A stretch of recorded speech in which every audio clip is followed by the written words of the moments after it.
pleased to see that protests in France started to appear.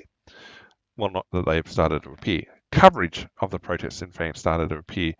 And it's continued complaints about austerity policies. It's also protests about the inability of the government to be a government. So the government collapsed 2 weeks ago. There's increasing austerity measures that Macron is proposing. And it's like all of this in an attempt just to prevent Marine Le Pen.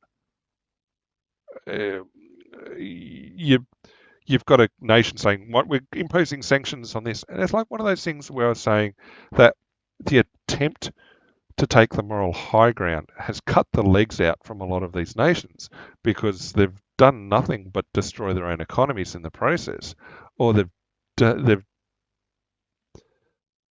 they've caused insane damage to themselves.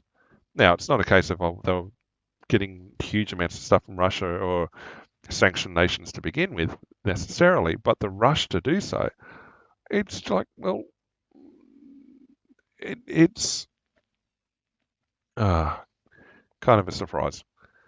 So yeah, worst ever popularity levels. It obviously managed to rig his way back into power last time with careful management of when the election was held and how the election went through. But yeah, even though they've got a new prime minister established, it's like, yep, no, sorry. Yeah, especially the unions and French people. So again, you can't mollify the left. Every time you meet them, they keep moving the line further left. And so, yeah, effigies and the French know how to protest.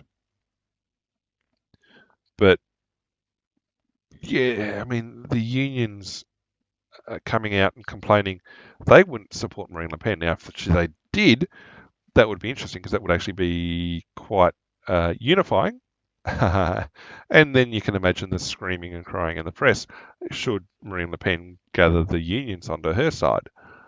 Or so you've got classes again increased splits between the classes, increasing wealth. They're calling him Napoleon, and it's just they're not happy with the budget. They're unhappy with the restrictions and cutbacks and belt tightening, and uh, it's just ridiculous.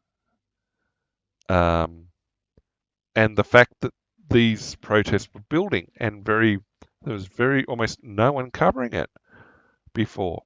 I guess it's at the point now where it's impossible not to cover.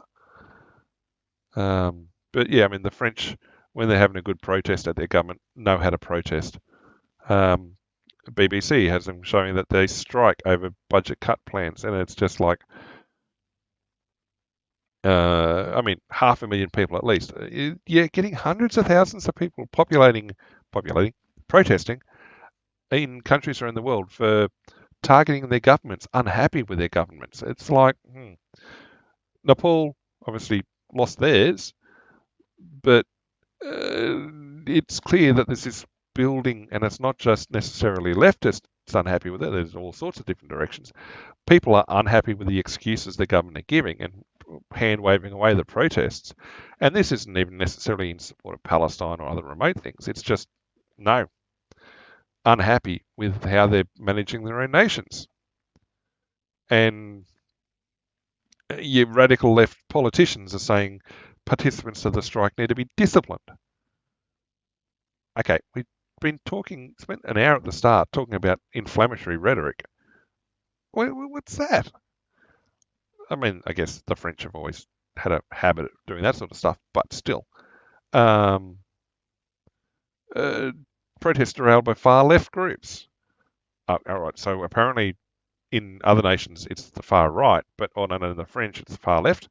Well, okay, a lot of the French is the far left, but it's just, oh, it's it's a government that doesn't look like it's going to hold on for very long or for very well.